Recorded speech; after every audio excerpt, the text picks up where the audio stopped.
Boom, check that out, and here we are. Welcome back, or welcome to another rest day video. And let me tell you what. So, I'm currently an hour late to my usual evening debaucheries. No gym today. Well, no lifting today.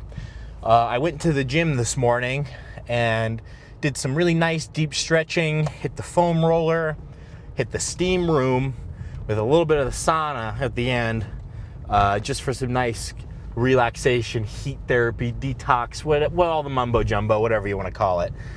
And yeah, went to work, and now I'm currently on the way to the grocery store to go pick up groceries. But I figured I would go to the one on the other side of town so I could do this video now, and it'll put me a little bit closer to home. And then we're good. You know, did the daily upload and stayed true. Now, I was I don't want to say I was fighting for ideas, because usually when I sit down to make a video, the subject matter comes to me. And as I was leaving today, I was like, dude, I got it. And I think I'll title this video, you know, Road to Pro Day 59, I think is what we're on. So we're going for that IFBB Pro card, you know. Then to the Olympia. Anyways, you guys know all that already. Ooh. Yeesh. That was almost really bad. Now we're driving up a big hill, so gotta kind of hold you. Alright, cool. Yeah, I gotta figure out a new car mount setup, because currently you're just on a tripod balancing in my car, and it drives me nuts when it falls over, believe it or not. I worked really hard for this camera, and I hate when it gets bounced around. But back to the matter at hand. I stayed a whole extra hour and 10 minutes late at work today because I'm gonna call him one of my best friends. Shout out Alan. He's been a longtime fan of the content, and probably one of my biggest supporters and most valuable players when it comes to my bodybuilding stuff. Because when I was on prep last time, the dude helped pick up my slack at work, covered for me, just had my back. He also made me sugar-free jam, like super low calorie sugar-free jam that was actually just so delicious. He still makes it for me, and it's one of my favorite things ever. But you know, sometimes you gotta take a little bit on the chin, whatever that might be. It could be a financial loss, a time loss. You might even lose some people or something. You gotta, not to go Full Metal Alchemist intro, but you kind of have to lose something to gain something.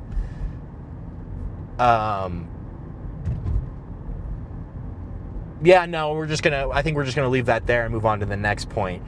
The title of this video, I think, is gonna be called The Power in Hard.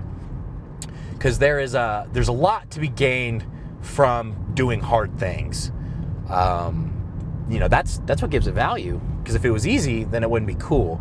And I know you've heard that a bazillion times, truly. But when we were, so the issue we were having today at work was we were installing a giant metal, I think they're technically called brush guards, but we call them Bambi bashers, but a giant metal bumper with a winch on the front of this ridiculously large truck.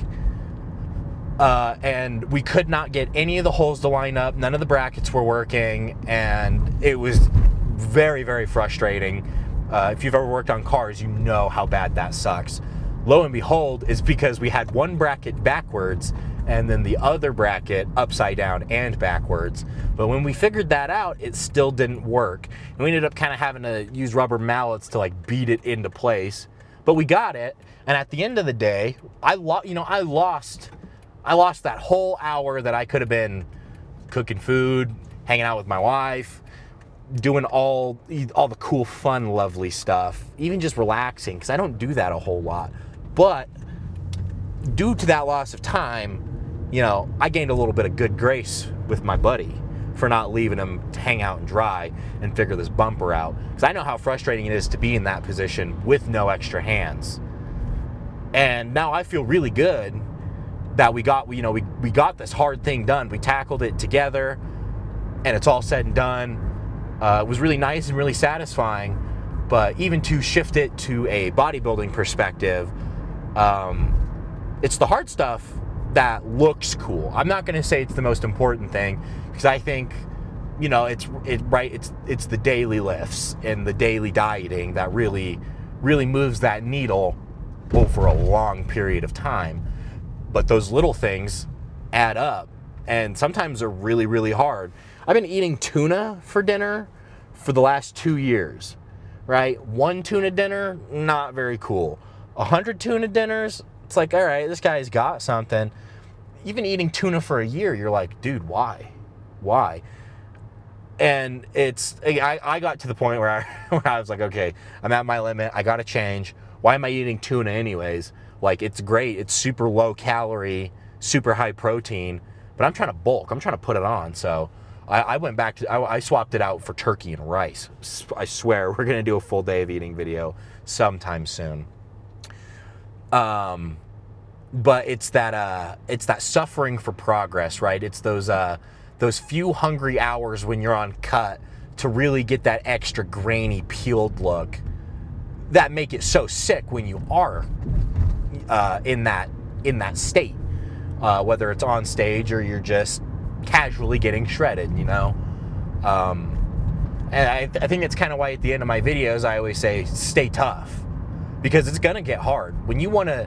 It's a prerequisite. It's a agreement you sign when you want to do anything great. Not even, you know, you could be good at something, right? I was good at lifting. You know, I could hit 225 for 3 sets of 12, no sweat. I was pretty shredded. Or I think I was like really shredded when I was just like casually doing it for like no reason at all. Unenhanced too, besides the point, not trying to toot my own horn. But I was good. I was good at it, and everybody knew I was good at it, but I wasn't great. And to be great, it's gonna be hard, right? Like there's how many? And literally an endless sea of other dudes who are doing this thing that I'm trying to do as well. And it's hard. And so a lot of them, most of them, 99% of them are gonna fold when it gets hard. And it's that 1% of the 1% that really worries me about things. And it's you know, a little bit of self-doubt can kind of fuel the fire, but it's not something to let yourself burn in, to say. I kind of lost my train of thought there. I don't know. I guess what I'm trying to say is like you know, to be great, it's gonna be hard, and there's a really good amount of like power and potential in doing hard things. There's that little part of your brain. It's called the I think yesterday I was complaining about somebody being in the middle of an intersection because they couldn't wait their turn, and now I was the guy that got stuck in the middle of the intersection because I jumped the gun a little bit. Anyways, now that we're not in the middle of an intersection, oh no, there's a big box truck that's stuck in the middle of the intersection that was turning left, and they couldn't see how backed up we were in this lane. But yeah, your anterior mid-cingulate cortex is a little small part of your brain that allows the suffering for progress. You get a little dopamine kick when it kicks on, and it only kicks on when the task you're doing feels unbearable. And so when I'm doing like a set of leg curls and it's like 140 and I'm like at my like rep 7, if I'm holding perfect form, I'm one hurting unit. But it's like those last 3 to 5 extra reps I do after that, I know I'm gonna hit that little button in my brain that turns that thing on, and that's how I know I'm cooked to sensation. Like when it's literally so unbearable, it lights up a dormant part of your brain. And then I'll do more sets after that till I get like the proper muscle or hypertrophy proxies, I think is what the kids in the game are calling it nowadays. Anyway, I think no matter what task you take on, whether you're a musician, a bodybuilder, artist, filmmaker, a hiker, I think I already said painter, competitive book reader, ice cream eater, whatever it is, you can be good at it, and that's fine. If you're good with sitting there, somebody else will be great at it. Doesn't mean it has to be you. You know, wherever you're complacent, I am gonna push you to be a little bit better. I'm going to say, do better every time, and in whatever regard you do. Even the guys that win first place in like the Olympia are like, how can I do better? They're not going to be like, oh, I'm just going to do the same thing I did last year, right? Constantly improving, constantly trying new things, and trying new things is a gamble. But if it doesn't work, then you know it doesn't work, and you're not going to waste any more time on it.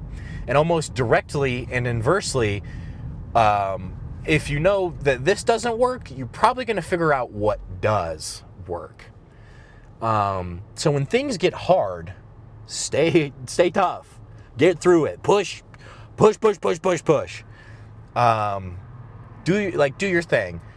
To be great, it is a requirement that it is hard. It is not a bug in the game of life. It is a feature. It's what filters out like the white noise of competition, and it's what makes it worth doing. So yeah, that was a little grandiose there, if I say so myself. Kind of excited to see how this runs back in the playback. Now watch my mic not be plugged in or something when I rip this banger advice out. So I'm almost to where I need to be going, and I am out of things to talk about. So it's going to be a shorter one. So let's run through our checklist. To gain something, you're probably going to have to lose something. When the going gets tough, be tougher, stay hard, do what you're supposed to.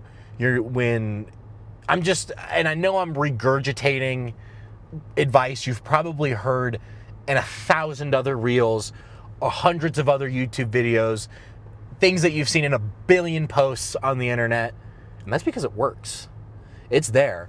We live in such a time, but the blueprint's already laid out. We have countless blueprints on how to be successful in any regard, completely for free, all the time. So you use those tools too. So, all right, now that that's back out, stay tough, do what you're supposed to, always strive to be better. Even when you're the best, be better. To gain something, you got to lose something. Help your friends out, certainly, because they'll help you back out when you need them most too. So I think that's it, and I think my viewers are smart enough to not need a summary of this video. So we're gonna wait till we get to this next red light. Actually, I know I'm gonna get up to this light, and it's gonna turn green as soon as I get up there. Maybe not. I'm really just looking for an out to hit the off button on the camera safely, but I don't think it's gonna come to me. Okay, I see our window of opportunity. So thanks, you guys. Consider liking. Please subscribe. If you're gonna do anything today, share with somebody. Share with somebody who has boundless potential and is just sitting on it, not doing anything with it, and it breaks your heart. So yeah, that's today's MO. Stay tough, hit your macros. I'll see you for the next one. Bye.